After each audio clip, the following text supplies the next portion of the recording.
What's up, audit fans? Welcome to another video in my series analysing accounting processes from an audit perspective. Today we're going to look at accounts receivable. We're going to analyse the processes that are quite common, identify control activities, talk about risks of material misstatement, and in part 2 of this video we'll look at common tests of internal controls as well as substantive tests. So let's get into it.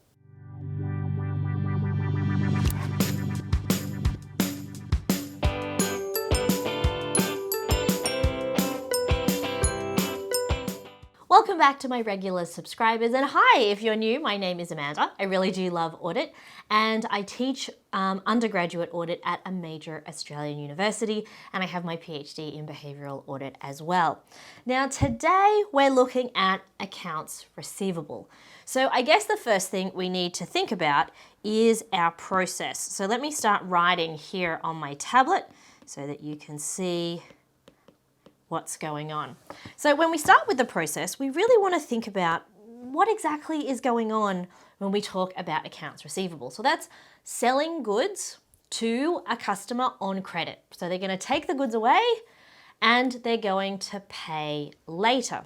So when we sell goods on credit, there are a couple of different key processes we need to think about. We need to think about the process for granting credit. Okay, who gets credit? How much do they get? So the question is a process of approval, and we want to know who gets it and then also how much. There'll also often be terms for credit. So how much you can buy from this particular entity and the repayment terms. So repayment terms are usually you get a statement at the end of the month. So there's granting credit. And so when you grant credit, nothing happens in terms of journal entries, but these particular customers are approved to make sales or to make sales on credit. Now, when you make sales, of course, if we think back to our introductory accounting, then we know that the process is fairly straightforward. So they take away the item. So we go debit, accounts receivable, credit sales, okay? And then of course, there's also the journal entry for inventory. So debit our cost of goods sold, credit out of our finished goods inventory. So we've got the sales process. Then usually there is a process by which you have some sort of monthly statement. So the monthly statement is really going to be a document that says, okay, here's the company logo and we're sending it to this particular accounts receivable customer. You made these purchases worth these prices, or these costs, and then you've got a total. Let me just quickly add this up, 1,100. Okay, so usually there is some sort of monthly statement that goes to our customers, and that used to be mailed, but now we'd probably see that emailed out to our customers on a monthly basis, and then there will be payment terms.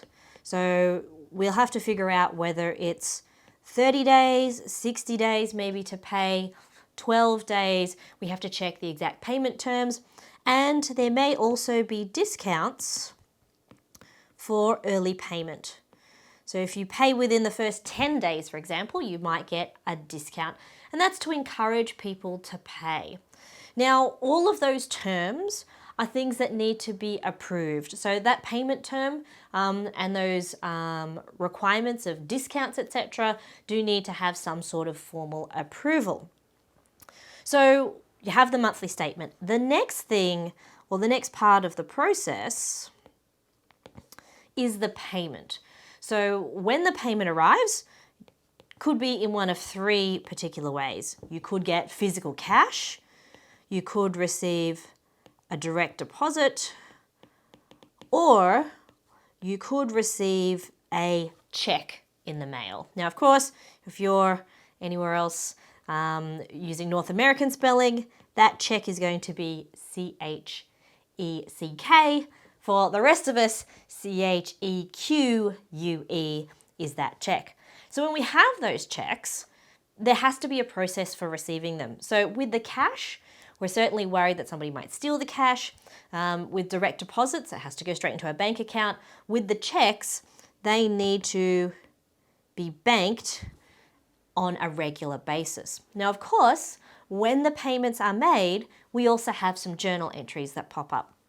So we're going to go debit our cash at bank, and then we're going to credit the accounts receivable for that specific customer. Now, of course, if there are discounts, then there's going to be some adjustments to that process. So you're going to go debit your cash at bank, also debit any discount expense, and then credit the accounts receivable.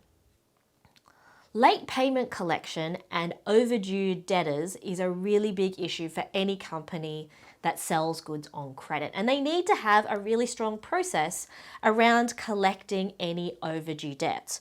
So what sort of things might happen? Well, quite often, usually whoever the accounts receivable clerk will start by calling people on the phone. Sometimes they might even have a weekly phone call.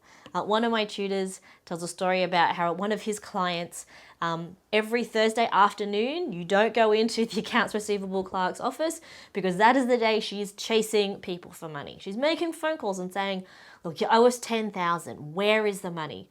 Look, you need to pay us or we're not going to be able to sell to you in the future. So we have to look at our overdue debtors. There needs to be some sort of process.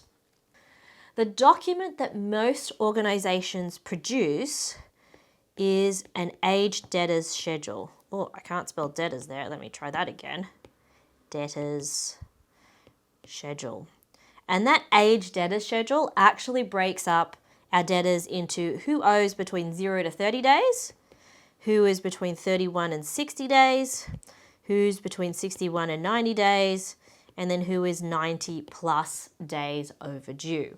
So you definitely want to contact the people who are overdue, and there needs to also be, if you can't collect them, it gets to 90 plus days, you consider what your actions are going to be. Now, you could potentially sell the debt to a collection agency. There are a lot of specialist debt collection agencies. One particular phone company I know here in Australia, as soon as your payment is 2 weeks overdue, they'll send it straight to a debt collection agency. So if you've got a debt collection agency, you'll receive part of the money and they'll keep part of it for a fee. So for debts that you can't collect, you might try and sell them to a debt collection agency. The other option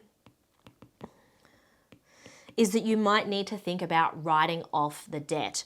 So that means you can say, look, this is not collectible anymore. I'm not going to sell to this particular customer anymore. And if you are going to write them off, obviously you're going to have bad debt expense, and you're going to take that out of your accounts receivable.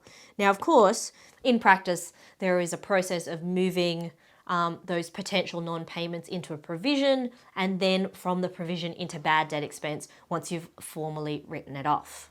In this video, rather than draw a flow process diagram, I'm actually going to help identify the controls. We're going to put them, let's do them in red, where I've described the process. So if we go back to our process, so the process of approving, so that approval process is going to be part of the internal controls.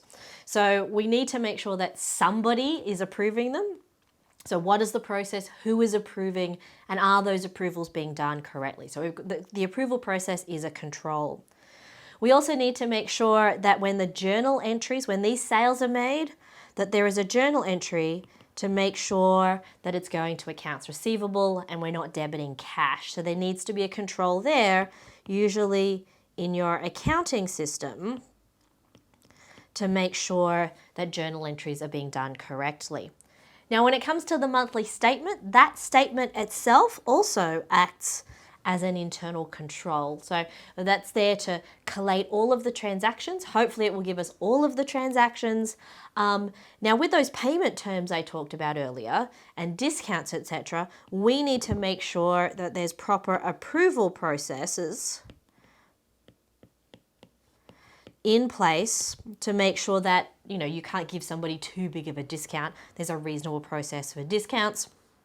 When it comes to payments, we need lots of different controls. So there needs to definitely be controls around cash. Who can handle the money, and how do we make sure that it gets to the bank? Because the cash also needs to go to the bank as well. Now, a common thing is that the receptionists who receive the mail, who open the mail, they will have a register of monies received. Okay, and let's assume here there's no cash register, there's just like a front desk reception. Somebody comes in with a wad of cash, says I'm paying my accounts receivable, or they come in with a check. There needs to be some sort of register of the monies received. So that'll have things like the date, for who it was from, and the amount. Now, here's where it's really important. We need to have segregation of duties here. So once we have all of the different transactions, then those people are going to prepare the information to go to the bank. Now, of course, we've got to be really careful here, because if you're the receptionist and you also do the banking, you could steal some of the money, never record it on this register right here, and then it would just be missing and you would have engaged in theft. So when it comes to the banking, we need to have a different person do the banking. Somebody whose job it is to just pick up the checks and the cash, usually in a little envelope or a bag or a bank bag, take it to the bank. They get the bank slip. So a different person has to go to the bank. So it goes to the bank and returns the deposit slip or the proof of the transaction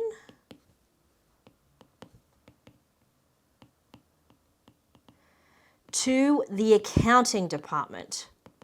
All right, this is really important that it goes to the accounting department. Now, this register, remember that register of all the checks and the monies received, that also needs to go to the accounting department.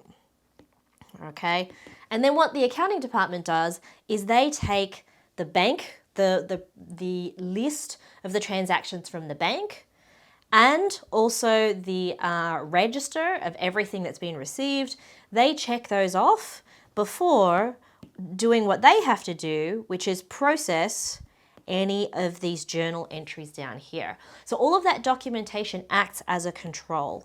The accounting department needs to do a match or a reconciliation process. And that means that they need to make sure that all of the monies that were received were all of the monies that are banked. And then of course, later on, they're going to check that as part of the bank reconciliation process. We'll look at cash in a separate video.